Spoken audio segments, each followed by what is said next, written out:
qui est dans mon fil de vidéos à regarder depuis un moment. Et j'ai envie de la regarder. Ça y est, j'ai envie de finir là-dessus. C'est chill. La mode se démocratise. Bon, c'est un sujet très, très global, mais j'avais envie de la mater depuis longtemps. Comme ça, c'est fait. Et Fashion Quiche, c'est vraiment une bonne chaîne si vous connaissez pas. Voilà. T'expliques vite fait les marioles. Je ne vais pas expliquer un truc que j'ai passé 3 ou 4 lives à expliquer. Allez voir les vidéos. Je ne vais pas réexpliquer. Après, c'est ma faute, hein. J'ai pas de chaîne YouTube officielle et du coup, j'ai pas de vidéo à vous envoyer le lien exact pour vous dire. Même Voilà. quand je dors, je fais de Merci l'argent. Alex City. Je reçois des virements USD. Merci beaucoup. Même quand je dors, je fais de l'argent. C'est pas ma nombril? Pas du tout. Pas du tout. Merci Alex City. Incroyable. Merci. Il y a la chaîne YouTube pas officielle si vous voulez. Oui, allez sur la chaîne YouTube pas officielle. À mon avis, il y a. Il a dû mettre en ligne un truc. J'imagine. Je crois, hein. Attendez. Je vais regarder. Moufette.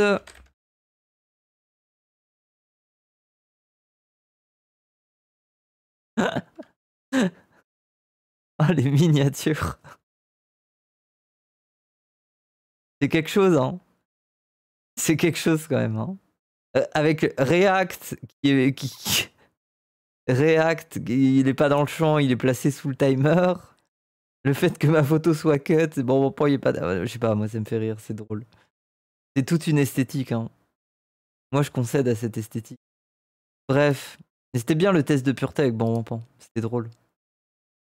C'est bien amusé. 2h10 de contenu. Aïe, aïe, aïe. Je vais me faire rose dans les commentaires.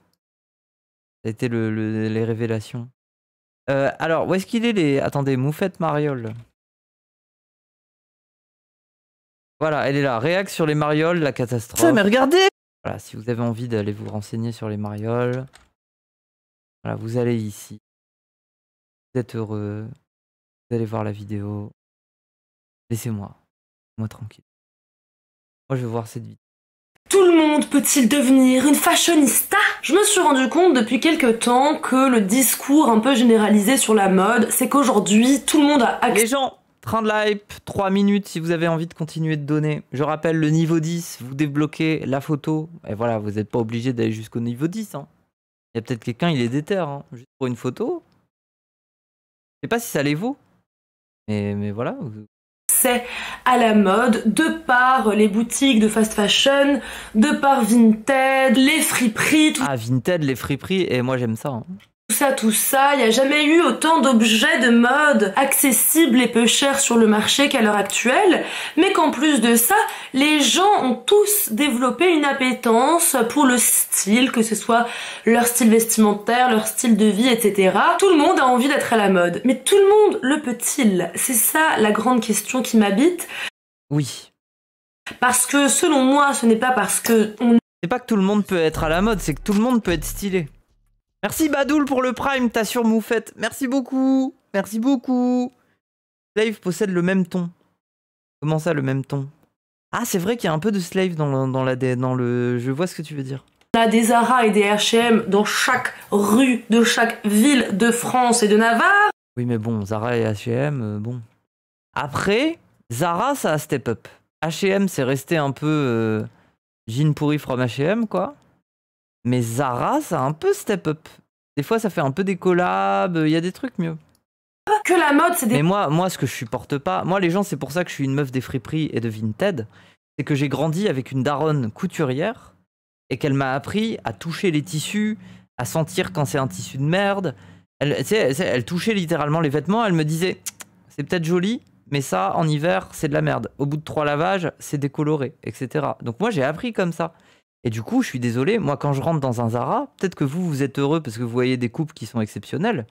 Et moi, la matière, quand je la touche, elle me terrifie. Je suis sûr que ça va, je sais pas, je vais avoir le cancer, frère. Alors, bref.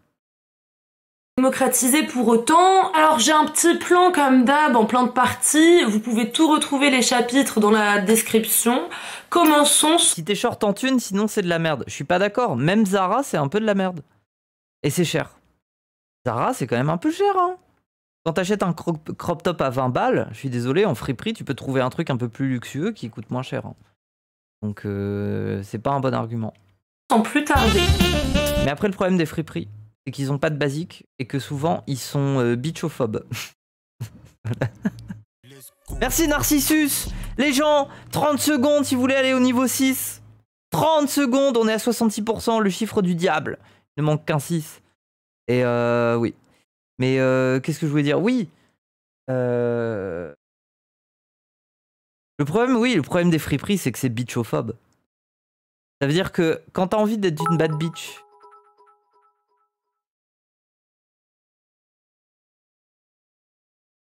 Merci Bracus pour les 3000 bits.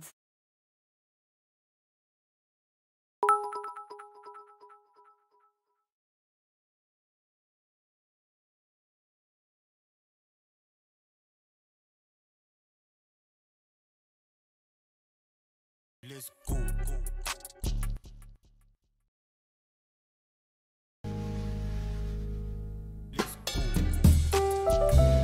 Merci Bracus pour les 3000 bits. Bracus Rex. Désolé. Merci.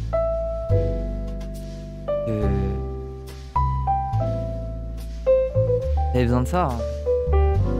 Tu as refait ma journée. Tu m'as donné le sourire. Tu m'as détendu. Après, je te dis merci à toi, mais je ne suis pas exclusive. Hein. Je dois aussi remercier Siols, Narcissus Century et Loser54. Je dois les remercier aussi. Mais merci. Merci pour tout. C'est quoi la photo moufette? J'aime bien Bracus, hein, mais c'est le niveau 10. Hein. C'est ce qui était négocié. Hein. Je suis désolé. Non mais hey, tu t'es saigné, tu m'as fait un cadeau de fou. Mais gros, une parole est une parole. Non mais en vrai, je suis obligé de dire que c'est niveau 10 parce qu'à la base, Ilyes il était en angoisse. Il voulait pas que la photo, je la montre. Donc s'il a accepté pour le niveau 10, on est obligé de respecter ça.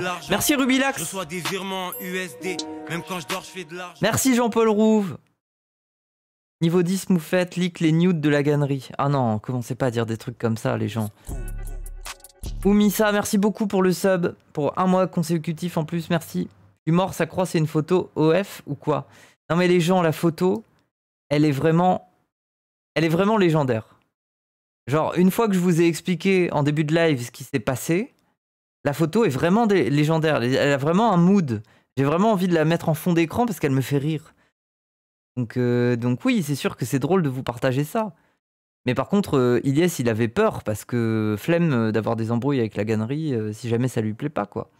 Donc à la limite, si je vous la montre en stream, quelques secondes, ça va, c'est pas grave. Mais commencez pas à faire leak les trucs bizarrement, quoi. Soyez pas cons, quoi. Vu que c'est niveau 7-10, on a le droit au 7 dixième des pixels de la photo. Voilà, c'est ça. Ou alors vous pouvez continuer de donner sur le train. Après, tu vois des gens malheureux, ça te fait du bien, JPP. Eh oui, parce qu'ils l'ont voulu, c'était consenti. Enfin, un peu moins pour la gannerie, mais pour Ilyes, oui. Il était content d'être malheureux. Ça lui a prouvé son point. Il voulait détester la gannerie, il a eu des bonnes raisons. Bref. D'abord, il faut savoir que la mode est fondamentalement inégalitaire. Et ce n'est pas moi qui le dis, mais Georg Simmel. Ceux qui me suivent depuis longtemps, vous en pouvez plus de ce nom parce que je le sors à toutes les sauces. Allez, courez acheter son ouvrage Philosophie de la mode. Je connaissais pas, ça a l'air trop bien. Qui a été publié en 1904. Georg Simmel, c'est un philosophe, un sociologue du début du XXe, le premier, selon moi, à avoir théorisé vraiment la mode au sens où aujourd'hui on l'éprouve et on la vit. Et même s'il y a plein de trucs qui sont critiquables parce que plus forcément d'actualité. Tu l'as lu toi, Banwampan, Philosophie de la mode? Ça m'étonnerait, hein. Parce que t'es là à nous parler de plein de trucs politiques. Mais en attendant, voilà, hein. Il y a encore plein de choses qu'il dit qui sont vraies, notamment ceci. Tout le monde. Et après, Banwampan, nous, avec Aléa, on voulait le force-fémiser, mais il n'était pas d'accord. On voulait le force-fémiser parce qu'il fait beaucoup trop de blagues, deg. Et donc, au bout d'un moment, on était en mode, mais Banwampan, si tu veux, nous sommes deux femmes dans une maison. Nous avons des vêtements à te prêter si tu veux expérimenter. Et il était mal à l'aise. Le monde n'est pas à la mode et c'est ce même principe qui permet sa subsistance. Il n'y a qu'un seul groupe de privilégiés. Merci au gremage. qui fait partie de la mode, qui l'a créée, qui décide de ses... Attendez, c'est bien, je vais pouvoir donner un peu mon avis là. Mon avis sur les flots.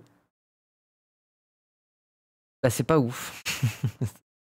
À la limite, le truc le plus spé, c'est un peu ça. Hein. Mais ça, c'est pas trop mon truc là. En fait, j'ai l'impression qu'on est dans une période de la mode où le fait de mettre des trucs qui n'ont rien à voir entre eux, c'est stylé.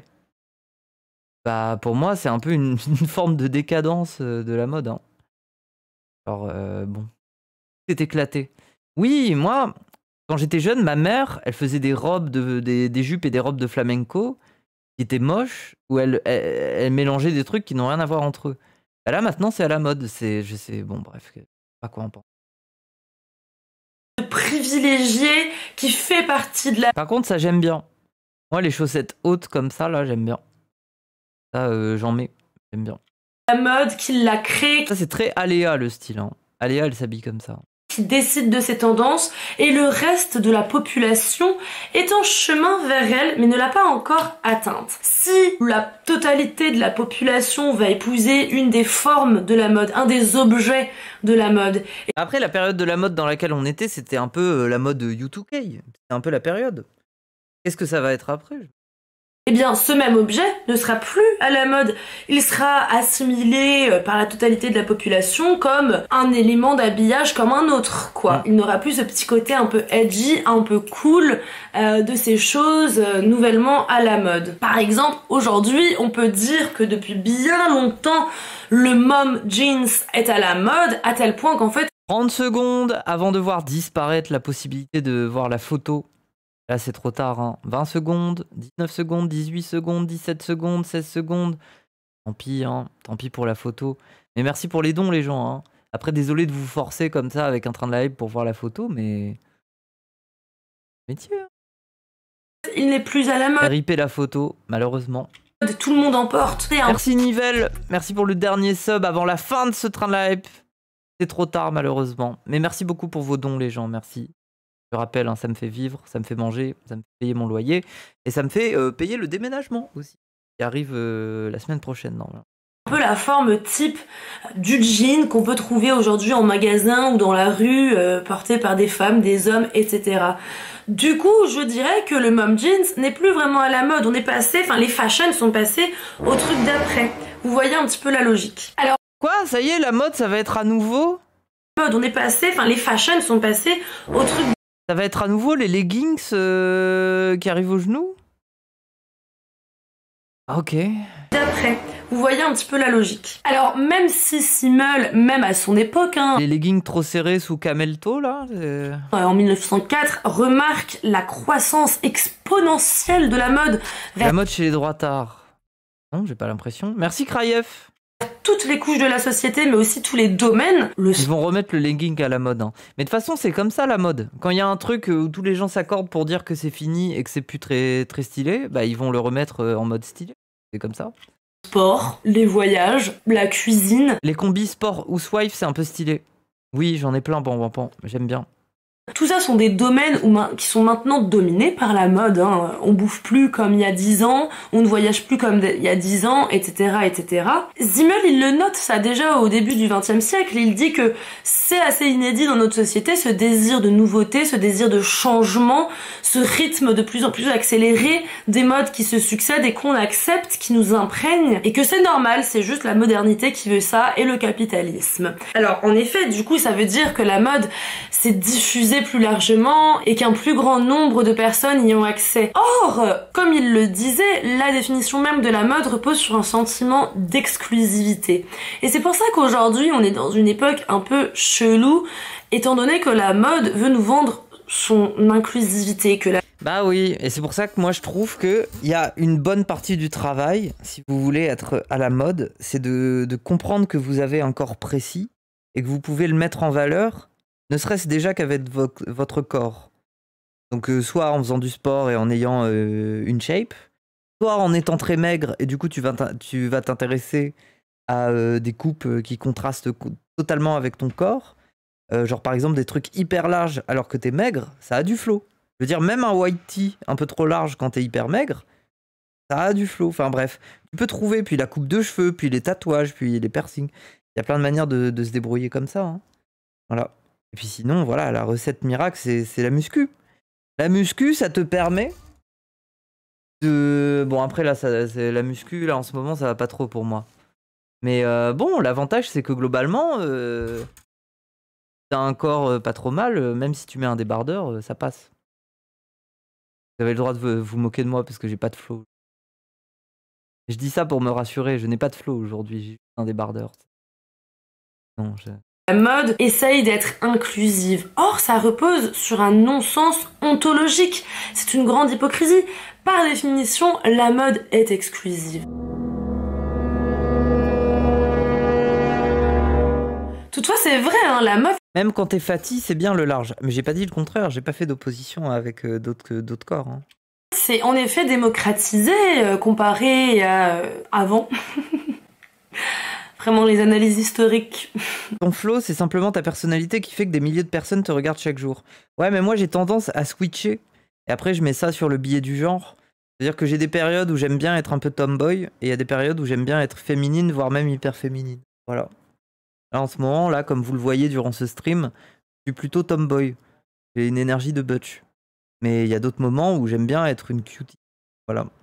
Ça vole très haut. Et ça, c'est aussi Gilles Lipovetsky, qui est un chercheur français, un théoricien de la mode, un philosophe, qui l'a écrit dans son ouvrage L'Empire de l'éphémère dans les années 80. Lipovetsky, dans son bouquin, nous explique qu'en effet, le vêtement de mode est longtemps resté le privilège de l'aristocratie. Merci Flora. Énergie de butch. Oui. Aujourd'hui, c'est l'énergie. Oui. Énergie de butch. Muscle mommy. Tu les aimes comme ça, hein? Bon, bref, pardon. Et que ça a commencé à changer avec l'apparition de la Tomboy androgyne, c'est stylé aussi. Bah oui, c'est bien. bourgeoisie entre le XIIIe et le XIVe siècle, quoi. Que même si la facture des vêtements n'était pas la même, évidemment qu'il y avait une différence entre les vêtements des aristos et les vêtements des bourgeois, le désir de mode, le désir d'être à la mode, de cultiver un style, s'est étendu. Mais les aristos ont tout de suite eu peur et ont fait signer des édits somptuaires pour interdire le plagiat, pour interdire aux classes roturières de copier les vêtements des nobles. Bah oui, t'avais pas le droit à certaines couleurs. Quand t'appartenais au peuple, quand t'étais roturier, t'avais pas le droit à certaines couleurs. Alors je sais plus, j'avais lu un texte qui a expliqué les différences que tu pouvais faire ou pas. Mais voilà, genre par exemple, il me semble que quand t'es pauvre, t'as pas le droit d'avoir du blanc pur. T'es obligé d'avoir du blanc cassé. Parce que le blanc pur, comment dire, la teinture épurée très bien travaillée, réservé aux nobles, etc., etc.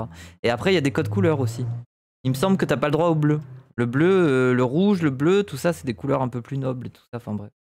Etc. Or, ces édits n'ont jamais été respectés, en fait, dans la pratique, quoi. Le moment où tout a changé encore plus, évidemment, c'est l'essor industriel du 19e siècle, puisque, à partir du moment où les vêtements, sont produits en grande quantité dans des usines, il y a une forme d'uniformisation des tendances. Par exemple, c'est la disparition des costumes de folklore au profit d'un costume type, le costume qu'on connaît toujours. Le costume bourgeois. Toujours aujourd'hui pour les messieurs, un costume 3 pièces, une chemise. Ça forme une espèce d'homogénéité dans l'apparence sociale, d'une grande... Bah oui, et puis très souvent ça parle de rupture de classe beaucoup plus présente à l'époque. Mais dites-vous qu'un ouvrier, quand bien même il était au Parti communiste, quand il avait un peu d'argent, il s'achetait un bel habit bourgeois pour aller au mariage ou pour aller à la fête du village, bien sûr, tout le monde était déjà matrixé un peu par cette partie de la population, même si... C'était une question de dignité. Après, c'est pas forcément une question de matrixage, c'est une question de dignité. Tu vas pas aller au bleu de travail au mariage, quoi. Subsiste à part si t'es un militant lutte ouvrière et que t'as envie de flexer auprès de tes copains, mais bon. Il existe encore des petites distinctions, évidemment. En tous les cas, ça vient encore... rajouter une couche sur la diffusion du désir de mode, de cette envie d'être fashion, d'être trendy. D'ailleurs, Lipovetsky écrit, je cite, « Plus qu'un droit, la mode est devenue un impératif social catégorique. » C'est-à-dire que, quelque part, pour briller en société, pour se démarquer, pour être cool, branché et tout, il faut prendre soin de son apparence, il faut développer un style. C'est même une arme. En fait, c'est ça. C'est une arme. Après, je comprends que les gauchistes, au fond, ils soient choqués quand on leur dit habillez-vous bien, faites attention et tout ça. Parce qu'eux, ils veulent pas, eux, ils ont un idéal, c'est qu'on s'en batte les couilles. Mais on devrait être honnête avec nous-mêmes et savoir que cet idéal, il est certainement pas atteint. Et que c'est hyper important aujourd'hui de bien s'habiller et que c'est une arme en fait. Je veux dire, on joue avec les armes du capitalisme, on le sait tous. Quand bien même on est opposé au capitalisme, on est obligé de jongler avec les éléments à notre disposition. Désolé, mais le style, ça en fait partie. etc. Donc il y a une mise en place de normes, de temps. Et moi, c'est intéressant parce que je viens de finir le Père Goriot de Balzac. Et dans le Père Goriot de Balzac, bah, ça parle de ça. Hein.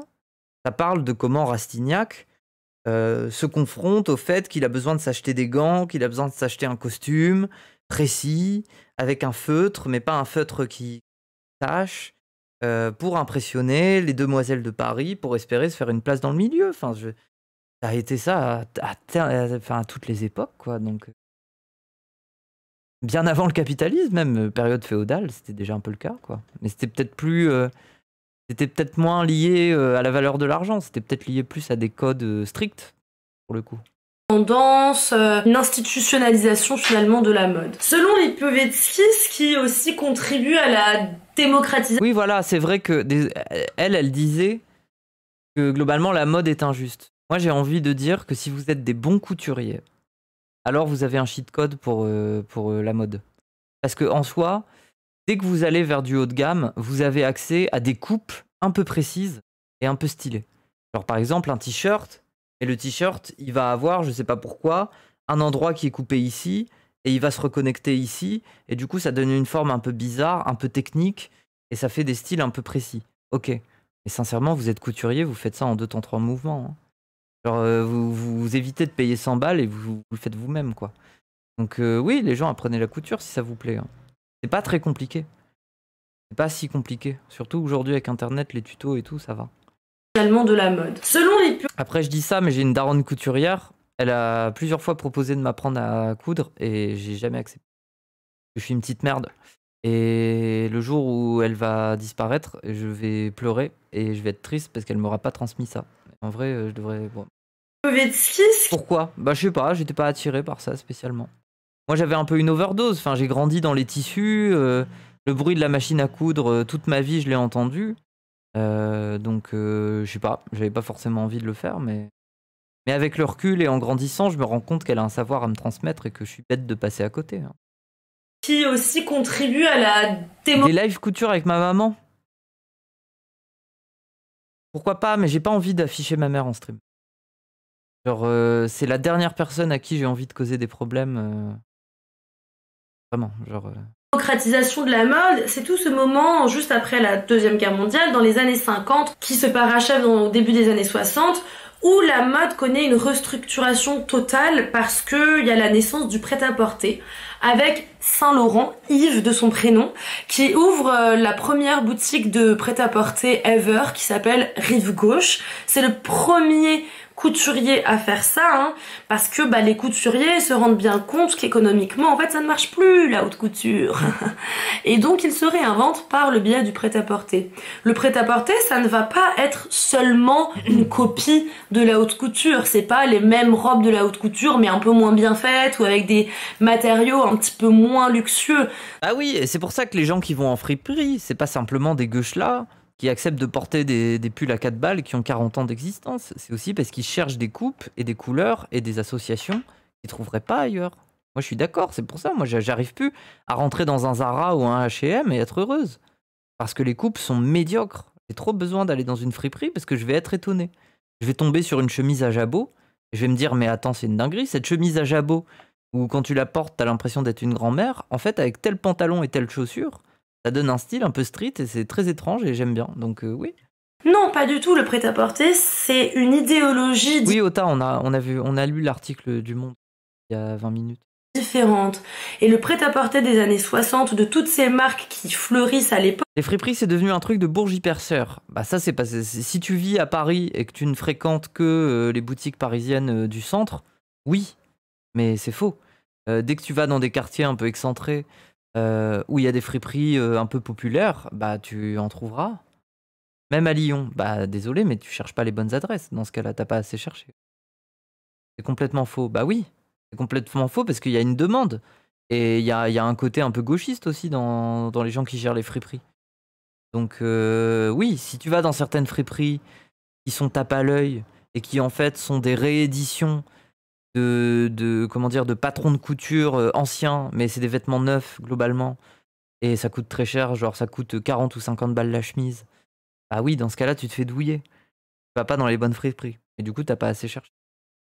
Dingue Frank, c'est pas cher. Bah oui, par exemple, s'il y a un Dingue Frank chez vous, cherchez-le. Dingue Frank, en général, c'est une vraie friperie. Après, ça pue.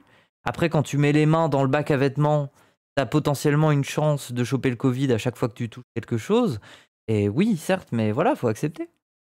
C'est le jeu de la friperie. C'est que ça pue, il y a de la poussière et tout. Et les vêtements, ils sont un peu sales, mais tu peux trouver des bonnes coupes, quoi. Je parle de Courrèges, je parle de Issey Miyake, de Kenzo, de Marie Quant, de Mugler.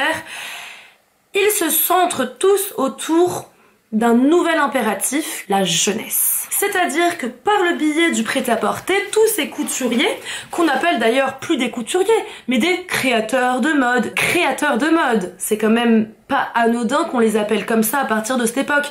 Eh bien, eux, ils vont centrer leur création autour de la jeunesse, de la nouveauté, de l'audace. Ils vont créer des vêtements plus courts, avec des trous dedans, des vêtements qui se portent à l'envers, tout un style beaucoup plus audacieux, beaucoup plus jeune, beaucoup plus frais que ce qu'ils peuvent se permettre en haute couture. Et c'est ça qui est intéressant, c'est que ça montre que le prêt-à-porter, c'est pas seulement la haute couture pour les pauvres, parce que déjà le prêt-à-porter, enfin, Courrèges, il faut déjà pas être pauvre pour pouvoir se le permettre, mais surtout parce que c'est une autre manière, une autre vision de voir la mode. On va valoriser avec le prêt-à-porter l'anticonformisme, l'humour, la liberté. C'est trop bizarre parce que du coup, quand on voit ces images, pour nous, il y a rien de plus conformiste que ces vêtements-là. Mais à l'époque, il faut se représenter que c'était le début c'était une révolution. On suit le style des jeunes, on propulse vraiment des... Je note pour Dingue Frank. Moi, je peux vous donner mes adresses, hein, vu que je pars de Lille et tout. Moi, il y a une friperie un peu bobo, mais qui est pas trop mal, qui se trouve dans la rue... je sais plus le nom de cette rue. La rue où il y a l'église, là, qui est pas loin des rues marchandes piétonnes. Il y a une église à un endroit, entre la gare et les rues marchandes piétonnes, là, près de Riour. Vous avez une boutique qui est pas mal, là. Vous avez sur la place Fantastique, qui est une boutique de déstockage de vêtements de marque. Des fois, vous avez des pièces qui sont censées valoir 300 balles et qui en valent 50. J'ai trouvé des robes de soirée exceptionnelles là-bas. Vous avez toute la rue Gambetta. Toute la rue Gambetta où il y a plein de friperies. Alors, pour le coup, des fois, il y a des douilles un peu bobos. Mais vous avez plein de friperies, voire même des antiquaires qui font aussi friperie, et vous trouverez des choses. Et big up à Frip Up et les gens qui gèrent ça, parce que c'est des gens que je connais et qui sont sympas. Et c'est une meuf qui m'a beaucoup aidé durant ma transition, parce qu'elle m'a fait accepter une féminité en me faisant essayer plein de vêtements et tout ça. Et très souvent, elle fait ça quand il y a des meufs trans ou des mecs trans qui sont un peu insécures sur leurs fringues. Elle les prend par la main, elle leur apprend à trouver des shapes qui leur vont bien. Elle est cool cette meuf là, donc voilà, Frip Up, si vous êtes à Lille, vous pouvez y aller aussi. C'est vraiment cool. Ils sont inclusifs, Frip Up? Oui, de fou. Des valeurs aux antipodes de la tradition qui est bien évidemment incarnée par la haute couture. Avec le prêt-à-porter, il faut exhiber son corps jeune plutôt que exhiber son rang. Et c'est un changement paradigmatique dans la mode dont on porte aujourd'hui les conséquences, hein, évidemment, et qui a encore plus diffusé ce fameux désir de mode qui est né à la naissance de la bourgeoisie et qui, à ce moment-là, dans les années 60, prend une autre tournure. Parce que aussi la mode à cette époque devient psychologisante, c'est-à-dire que... Ah, en fait, la bourgeoisie, elle porte du prêt-à-porter, mais elle porte les pièces d'exception du prêt-à-porter. C'est pour ça que tu as cette catégorie qui se développe beaucoup, qui sont les featuring. Et généralement, les bourgeois, ils vont s'intéresser aux pièces un peu précises des featuring. Alors, je sais pas, Savage X Fenty, ou des trucs comme ça. On devient quelqu'un. En choisissant son style, on affirme un style de vie. On affirme ce en quoi on croit. Si on est hippie ou punk, ça veut pas dire la même chose de nous par le biais de nos vêtements. On va faire les boutiques quand on n'a pas le moral. On va chez le coiffeur quand on veut changer de tête parce qu'on vient de se faire larguer. Vous voyez ce que je veux dire? La mode devient vraiment psychologisante et prend une part dans nos existences qu'elle n'avait pas jusqu'alors. Je pense que c'est pour toutes ces raisons qu'on dit qu'aujourd'hui tout le monde peut être à la mode. Aujourd'hui, il y a bon nombre de théoriciens qui disent que l'une des théories les plus courantes en théorie de la mode, qui s'appelle la trickle-down théorie, n'est plus d'actualité, et ils ont raison. Meuf là aussi, on pourrait l'inviter en interview en vrai. Parce que c'est vrai que là, je suis un peu matrixé par les trucs histoire, politique et tout ça, mais en vrai, la mode. Je prends les références des bouquins qu'elle donne, je les lis, je l'invite, on parle de mode. Peut-être un Zawatalk, hein. La trickle-down théorie, c'est la théorie du ruissellement, c'est-à-dire que la mode se diffuse verticalement des couches les plus élitistes, les plus hautes de la société vers le bas du panier, quoi. En grosso modo, c'est ça. Et tous les théoriciens de la mode contemporain sont d'accord pour dire que c'est plus le cas, que c'est plus compliqué que ça, qu'aujourd'hui on a une diffusion aussi horizontale, multifactorielle, etc. Ce avec quoi je suis d'accord. Or, ça ne veut pas dire que la diffusion, vu qu'elle part de partout, vu que les canaux de la mode... Elle a bien intégré le réalisme capitaliste, elle, c'est navrant. On dirait que tu comprends pas le sujet dont tu parles. C'est pas ça le réalisme capitaliste. se sont démultipliés avec les réseaux sociaux, etc. Ça ne veut pas dire qu'il n'y a toujours pas un désir d'imiter les riches, et ça ne veut pas dire que tout le monde peut atteindre la mode. Pour moi, c'est se fourvoyer totalement. Et la preuve de ça, la plus évidente, la plus basique, la moins réfléchie, c'est l'existence de dupes dans les magasins de fast fashion. Qu'est-ce que c'est qu'un dupe? Un dupe, c'est... Alors attendez, je vous cherche une définition. Comment je... C'est exactement ça. Ah oui, mais t'es dur. On parle de mode. On parle pas d'économie. Genre, là, on parle de... Moi, je suis désolé, même dans un régime communiste... même chez des anarchistes, on aime bien, bien s'habiller, hein. Alors peut-être qu'on paye pas les vêtements au même prix et que ça fonctionne différemment, mais la fonction sociale de l'habit, elle reste. Quand bien même c'est pas une logique de classe, bref. Dupe, définition. Définition. Non, mais là, il me donne synonyme pigeon. Non, mais c'est pas ça. Bon, je l'invente, je fais ma propre définition. Un dupe, c'est une forme de copie. Oui, oui, oui. Après, les dupes, des fois, elles sont bien, hein. Des fois, les dupes, elles sont bien, hein. Après, là, ça se voit quand même, c'est gros, hein. Entre la pompe Versace et la contrefaçon, là, c'est vrai que c'est un peu moche. Faites gaffe aussi, hein, vis-à-vis des pompes. Ça, en général, les pompes comme ça, bon. Déjà qu'elles vont pas tenir très longtemps, et que dès que vous allez marcher un peu trop, ça va se décoller. Bon, voilà. C'est vrai que les pompes, vaut mieux mettre un petit billet dedans. Par une marque beaucoup... Oui, Versace, ils font des formes de fou, hein. Moi, il y a plusieurs pompes, je suis fan, hein. Si j'avais les sous, je m'en achèterais. Moins cher, une marque bon marché d'un produit de luxe. Évidemment, les pros à ça, c'est Zara, ils sont trop forts, c'est leur spécialité. Chine, ils y arrivent, mais leurs contrefaçons, elles sont quand même sacrément moches. Ils en font beaucoup. Ils font tout le temps ça. Donc Zara, c'est leur spécialité. Rien que cet élément nous prouve que même si, en effet, les gens de toute classe sociale peuvent peut-être avoir plus accès à la mode, on reste dans un délire de ressembler aux élites, de ressembler à ceux qui ont accès aux maisons de prêt-à-porter parisiennes. Je pense que cette idée que la mode est accessible à toutes, que la mode est complètement démocratisée aujourd'hui, elle est très intimement liée à l'idée qu'aujourd'hui il n'existe plus de classe sociale. J'ai l'impression que c'est une idée qui est assez partagée et qui dépolitise beaucoup de choses en fait, notamment la question de la mode. Or, j'ai le sentiment que ça aussi c'est un leurre collectif et politique qui participe de l'invisibilisation de la classe ouvrière. J'ai lu un article super sur Kern à ce sujet-là, que je vous mets en bio évidemment parce que je ne suis pas économiste, je n'ai jamais fait d'économie. Voilà, je vous l'avoue, aujourd'hui de vous à moi, je suis nulle, je n'ai aucune référence, enfin bref. Mais je lis... Vivre à poil, c'est ça le vrai socialisme. Les seuls qui ont tenté l'expérience, c'est les anarchistes individualistes, pas les socialistes. Des articles, et notamment celui-là, c'est un article hyper intéressant dans lequel les deux auteurs qui sont profs d'éco dans des facs, bref, voilà, experts en économie quoi. Et moi je suis pas d'accord. Un des problèmes de vivre à poil, c'est que pour les filles comme pour les garçons, c'est quand même chiant, hein. Un des trucs de la pudeur, c'est que globalement, si t'as la trique ou si tu mouilles, c'est peut-être quelque chose que t'as envie de garder pour toi. Tu vois? Genre c'est pas... voilà, des fois t'as envie d'y échapper, quoi. Ah oui, c'est relou. Ne serait-ce que pour ça. Deux auteurs écrivent que il existe toujours des Oui, et puis l'hiver. classes sociales, que par exemple la grande bourgeoisie reste une classe sociale à part entière parce qu'elle cultive toujours l'entre-soi, avec par exemple des lieux de résidence, de villégiature, des établissements élitistes, des établissements privés, des loisirs sélectifs, l'équitation, etc., etc., etc. Donc ça prouve que ça reste une vraie classe sociale à part, au sens marxiste du terme. Et ces deux auteurs, dans cet article, ils disent aussi que si en effet la classe moyenne s'est distendue et les frontières sont plus floues au niveau de la classe moyenne, on peut parler d'autres classes sociales, que Marx en distinguait jusqu'à 7 ou 8, par exemple les artisans, les professions libérales, les agriculteurs, les fonctionnaires. Le gland qui frotte au sol, relou. Mais t'as pas de jambes ou tu marches sur des moignons? Je vais pas te croire hein, dans ton flex.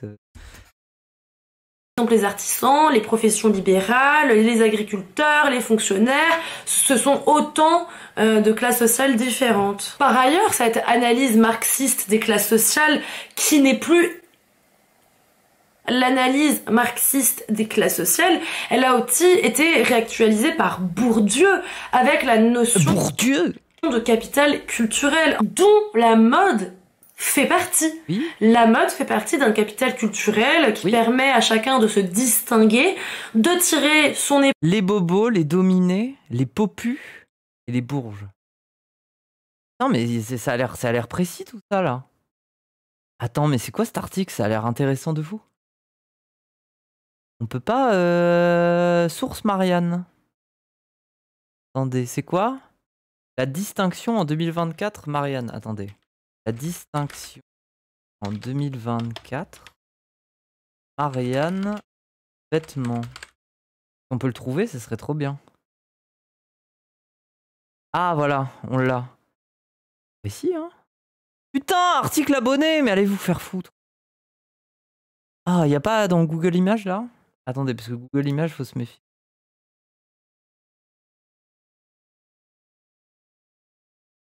Non, y a pas l'image en grand. Ah, quoique.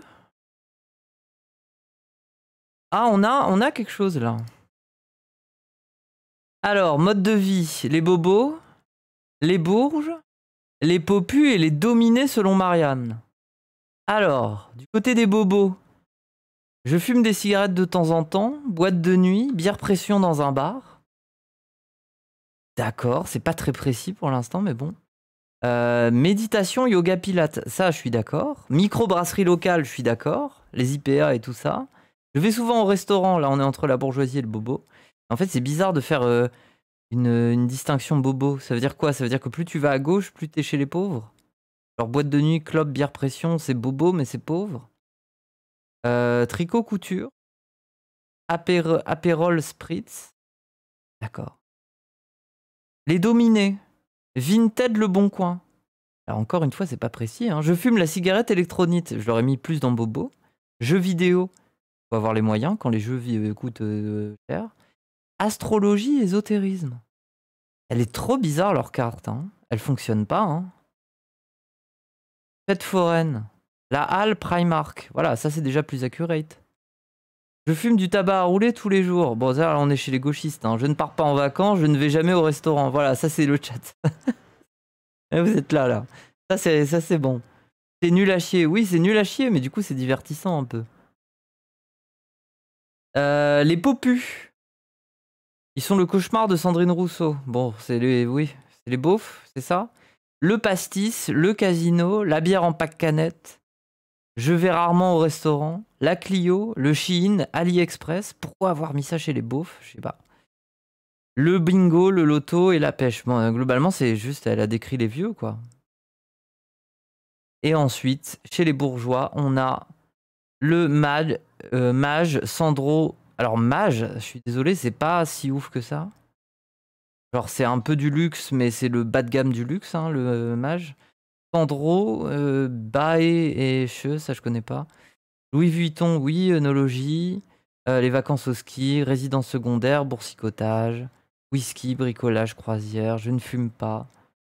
Je loue un logement pour partir en vacances, oui. Oh, la carte est éclatée. Hein. La carte est un peu éclatée. Hein. Scroll un peu en bas. Yeah. Oh non, hein. On va pas lire un article interminable de Bourdieu. Hein. Qu'est-ce qu'il y a en bas? Ah! Elle est là. Mais c'est exactement ce qu'on a vu en fait. Oui voilà, c'est juste qu'ils ont rajouté Macron, vote Macron premier tour. Là ils ont mis Joule, ils ont mis vote Mélenchon. La carte a l'air un petit peu plus précise mais toujours pas. Les bobos, Michel Houellebecq chez les bobos avec Miyazaki à côté, ça n'a aucun sens. Ça n'a aucun sens. Mettre les professeurs chez les bobos, je suis un peu d'accord, mais il faut les mettre plus bas. Les films en VO. Non mais... Bref. Oui bon, éclaté. Hein. Éclaté. Hein. Merde, il était là mon truc. Épingle dans le jeu social, de la domination sociale. Et voilà, c'est un petit paquet. Non, mais Houellebecq chez les bobos, ça ne fait aucun sens. Après, je peux voir un peu l'angle. En mode, à l'époque où les bobos, ils encensaient Houellebecq, et avant qu'il y ait des œillères pour capter que ce gars, il était quand même louche sur son fonctionnement politique. Mais quoi. On peut plus maintenant parler que de classe sociale au sens marxiste, c'est vrai, parce qu'aujourd'hui, il existe toutes ces autres distinctions dont fait partie la mode. Par ailleurs, il faut pas non plus oublier que des inégalités dues à la classe continuent de persister aujourd'hui. Je pense évidemment à l'inégalité d'espérance de vie, de réussite scolaire, d'insertion au monde professionnel, etc. oui, donc la sociologie, c'est compliqué, oui. Évidemment, les classes sociales existent toujours. Or, il est vrai, et ces deux économistes le disent dans cet article de Kern, que y a une espèce de moyennisation des classes sociales, que les modes de vie se sont rapprochés. Eux, ils disent par exemple que les taux d'équipement en électroménager, en frigo, lave-linge, télévision, téléphone, dépassent tous 95%. Ah oui, un des trucs les plus fascinants, c'est de voir les grands bourgeois de la Silicon Valley aux États-Unis s'habiller littéralement avec des fringues. On a l'impression que ça sort de chez Tex ou chez Primark. Bah oui, mais en même temps, il faut comprendre que c'est tout à fait normal dans la stratégie de... Comment on appelle ça? La stratégie de modération, la stratégie de discrétion de la bourgeoisie. En fait, c'est les nouveaux riches, très souvent, qui vont être des Yankees et qui vont aller s'acheter du Gucci, des trucs un peu précis. Ça, c'est un truc de nouveaux riches. Mais quand t'es un bourgeois installé depuis longtemps, tu vas acheter la petite chemise, propre mais respectable, le petit chino, propre mais respectable, le t-shirt, mais un t-shirt très simple, un t-shirt blanc va très bien. Voilà, il faut pas trop s'afficher, en fait. Parce que toute sa vie, on l'a construite autour du fait... d'éviter de rendre jaloux les autres, parce qu'on a conscience qu'on a de quoi rendre jaloux les autres. Donc on s'habille très normalement. Ou on s'habille comme Zuckerberg, ouais. Il le paye 300 balles son t-shirt bleu. Bah oui. Bah oui. Ce qui montre en fait qu'il y a une espèce de moyennisation des conditions de vie. Parce que les classes moyennes ont des opportunités de promotion sociale individuelle, par exemple la mode, le style, briller parce que t'as bon goût, ou que t'es fashion, ou que t'es cool, les réseaux sociaux, aussi les voyages, partir, je sais pas, une fois par an au Maroc et mettre des photos de son super trip. Ce truc de promotion sociale individuelle, complètement dépolitisé, a pour conséquence une perte de sentiment d'appartenance à une classe. On n'a plus l'impression d'appartenir à une classe. Ah ouais, mais ça c'est parfait pour la bourgeoisie. C'est parfait pour le capitalisme. C'est excellent. Et c'est tout ce dont ils ont besoin. Ce que nous indique cet article, c'est que les classes sociales n'ont pas disparu. À la fois, c'est bien, parce que du coup, ça permet de respirer, et ça permet à ce que les gens soient un peu plus stylés dans la rue et tout. Et en même temps, oui, ça permet de brouiller les pistes. Seule la conscience de classe a reculé. Et cette phrase, elle est primordiale.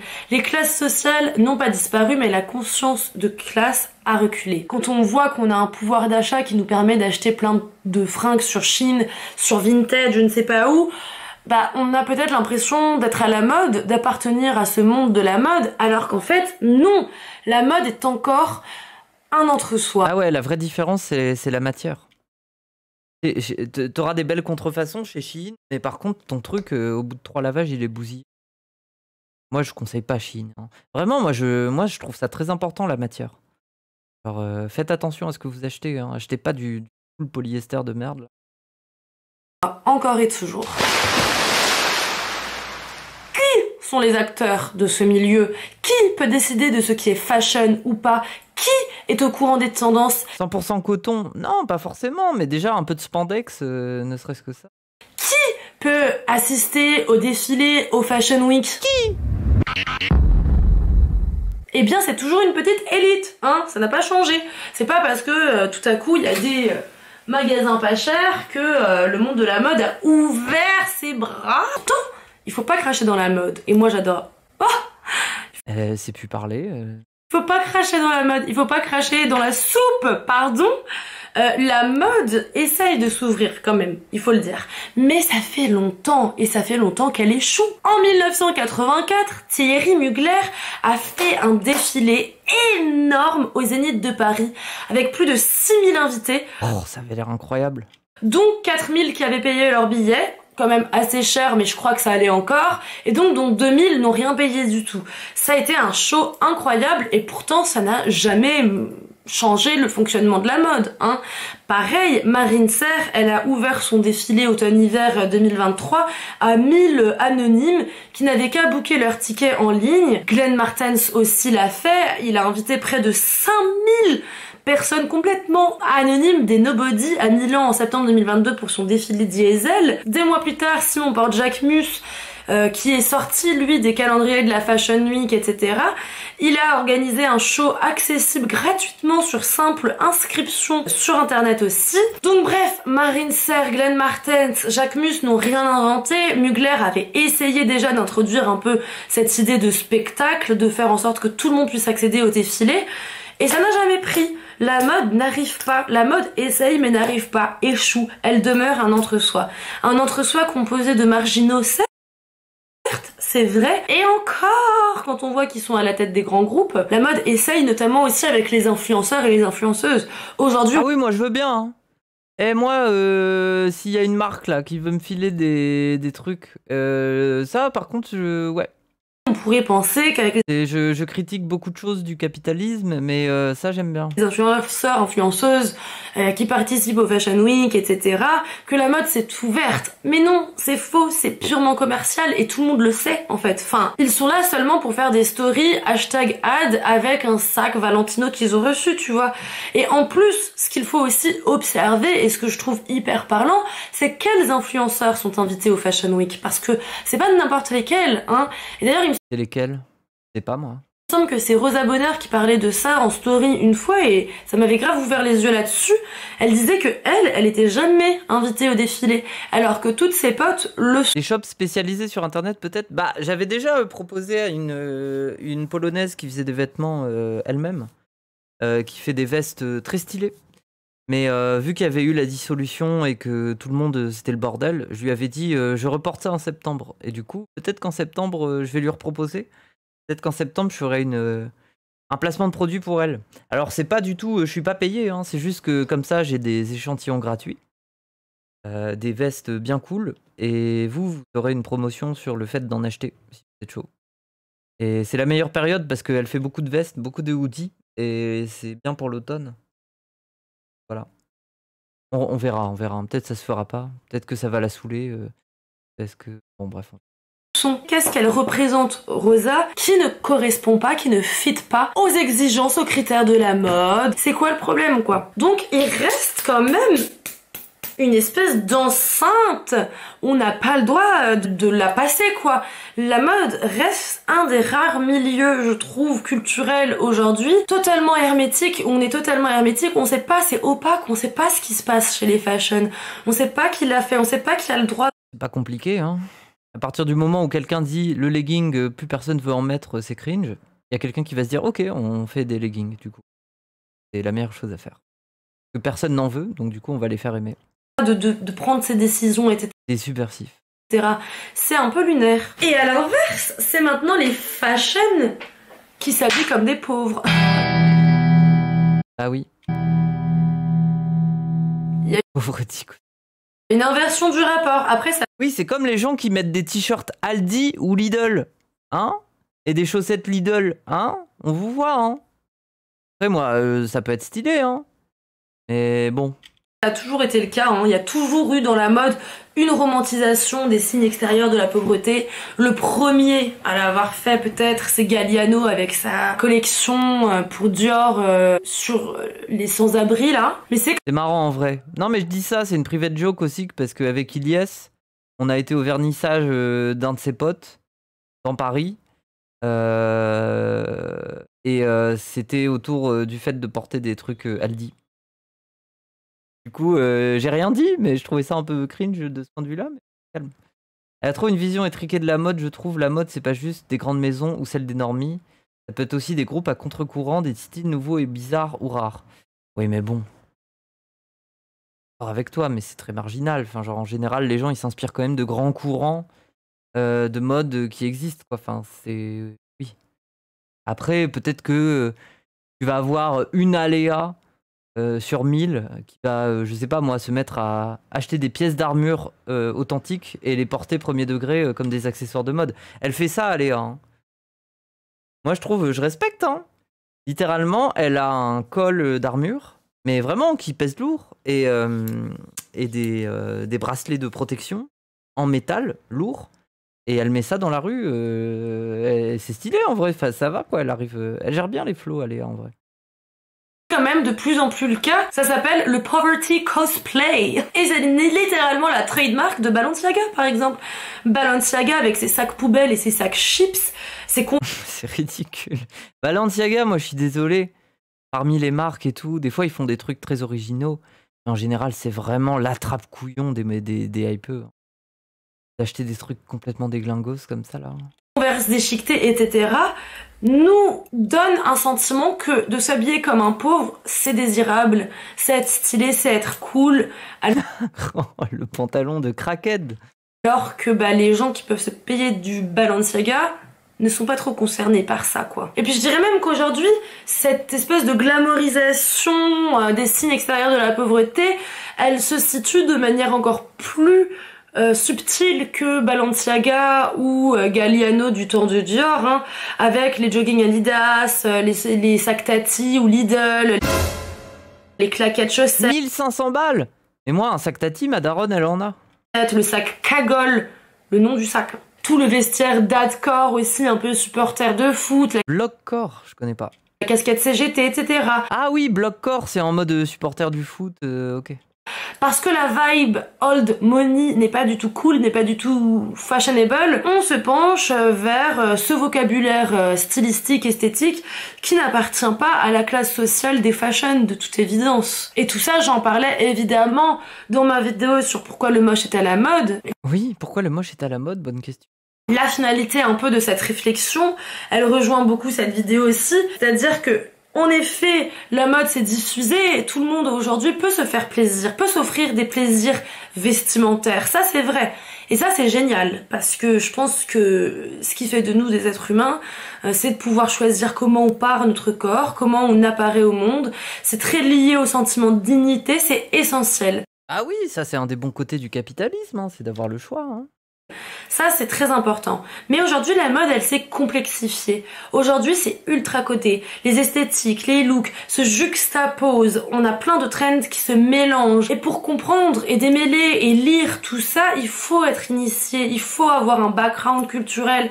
Il faut appartenir à une certaine classe sociale. Et il faut pas avoir peur de le dire. C'est pas un gros mot, quoi. J'ai l'impression que on est dans une déréalisation du social aujourd'hui et du politique.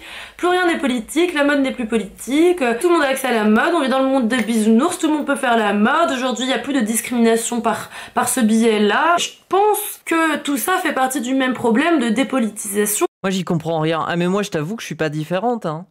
Moi je suis pas très sensible aux effets de mode, dans la mode. Par contre moi là où je suis sensible, c'est sur les coupes, les couleurs et les matières. Et du coup, je sais pas, j'ai un peu une manière de m'habiller qui peut être un peu hors du temps. Ça veut dire que je m'en bats un peu les couilles des trends. Mais par contre, j'essaye toujours d'avoir une finesse esthétique, de me dire, bon, je vais associer tel truc et tel truc parce que ça va bien ensemble. Du coup, je pense pas que je suis à la mode, je pense juste que je m'habille bien. des contenus culturels de la société française. La mode, c'est un contenu culturel qui n'est même pas que culturel parce qu'il est intime, parce qu'on le porte, parce que c'est le vêtement, c'est la dignité. C'est hyper important de se poser cette question-là. Alors tout le monde peut avoir du style, évidemment, mais tout le monde ne peut pas être à la mode. Et il y a une grande subtilité entre ces deux pans-là, parce que le style... D'ailleurs, c'est Simmel qui le dit, le penseur allemand auquel je faisais référence en début de vidéo. Il dit que le style, selon lui, c'est, je cite, une façon d'entrer en scène, de tenir la scène et de la quitter. C'est génial, un style, c'est une attitude, c'est une manière d'habiter les vêtements, d'habiter le monde, c'est une manière de bouger, de parler, c'est plein de choses. Par contre, être à la mode, c'est très différent. Être à la mode, c'est avoir des références, avoir des codes, correspondre à des normes. Et donc tout ça, c'est encore pas le cas de tout le monde malheureusement. Voilà ma petite réflexion sur ce sujet-là. N'hésitez pas à me dire ce que vous en pensez dans... C'est cool, hein? Moi j'aime bien sa chaîne. Bien. Ça politise un peu le truc. De toute façon, c'est très politique. C'est politique.